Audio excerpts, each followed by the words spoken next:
با درودی دیگر باره از دفتر مرکزی رادیو آزادی در شهر پراگ. شاوی خوجا هستم از اون چون همیشه در همین وقت یعنی در ساعت رسوده با وقت پراگ در خدمت شما با سرخط خبرهای روز که فراگیر موضوع تاجیکستان و جهان است و فراموش نکنید بینندگان عزیز که باز بعد از 3 ساعت دیگر من شما رو با صحبت دیگری دعوت میکنم، یعنی با برنامه خبری که فراگیری همین گونه موضوعهای روز است و تشکر میگم که ما رو تماشا داره و قبل از همه شروع میکنم از هشدار کمیته حالتهای فوق‌العاده تاجیکستان که در چند روز آینده ساکنان کشور را به احتیاط کاری دعوت کرده است.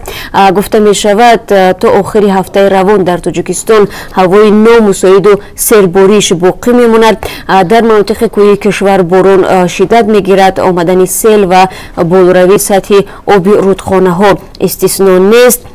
در راه‌های کوهی لغزش ترمنیز احتمال دارد. خب باران‌های پای در پای میتواند یک باره سطح آب در رودخانه‌های مناطق بلندکو و تیز جریان را بالا برند. در این گونه حالت‌ها خطر زیر آب ماندن کشورها و ویران شدن پل‌های آسیب پذیر زیاد است. از این خاطر مردم باید به اصطلاح هوشیار باشند. ضمن بینندگان عزیز، ما از جنوب تاجیکستان نوارهای دسترس کردیم که نشان می‌دهد چگونه آب از ساحل‌هایش خارج شده و بر راه‌ها و خانه های مردم جوری می شود و این نوارو کاربران رادیو آزادی در اختیار ما گذاشته اند. دود از دست بی‌برقی. هرچند با فعال گردن چرخه اولی نیروگاه راغون امید ساکنان به دریافت برق بیشتر زیاد شد، اما حالا در فصل بهار از نبود آن شکایت میکنند. شکایت ها از قطع نیروی برق نه تنها در محله های اطراف دوشنبه بلکه در اکثر مناطق کشور میان ساکنان صدا میدهد. محدودیت نیروی برق در بسیاری از مناطق تاجیکستان از اولهای ماه مارس آغاز شد. در پی رسانه‌ای شدن شکایت و نگرانی های مردم، شرکت برق توجیک میانه های ماه مارس با پخش اظهارات رسمی سبب قطع قوه برق را اجرای کارهای تعمیری و پروفیلاکتیکی ارزیابی نموده گفته بود که مشکل انتقال نیروی برق تا جشن نوروز پورا از بین برداشته می شود. اما با گذشت جشن نوروز حالا هم قطع نیروی برق مثل هفته های پیش ادامه دارد. هرچند مسئولین برق توجیک محدودیت برق را کارهای تعمیری و پروفیلاکتیکی عنوان میکنند، ولی برخی از آگاهان میگویند سبب در دیگر جاست. گزارش داریم در همین باره که در برنامه خبری پیشنهاد شما خواهد شد و همین موضوع یکی از مسئله هایی است که طول یک هفته اخیر شما بینندگان عزیز در این باره زیاد از ما سوال میکنید و میتونید به سوالاتتان در گزارش امروزه ما در برنامه خبری بالاخره پاسختان را بگیرید.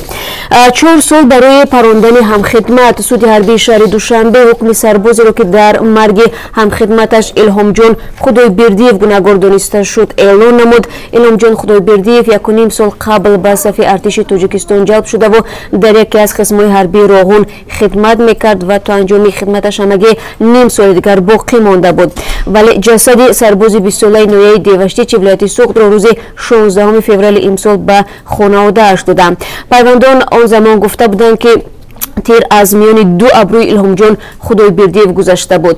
سرباز محکوم شده در این باره چی میگوید و نزدیکان الهام جان کشته شده چرا از حکم دادگاه راضی نیستند؟ بعد 3 ساعت دیگر برایتان معلومات خواهیم داد. تاجیکستان تصمیم دارد بار نخست حدود 50 مهاجر مهنتی خود را در اساس درخواست رسمی یک شرکت خصوصی به امارات متحده عرب انتقال بدهد. این شرکت از تاجیکستان درخواست کرده است که آماده است این تعداد کارگران را قبول کند با معاش $750 آمریکایی.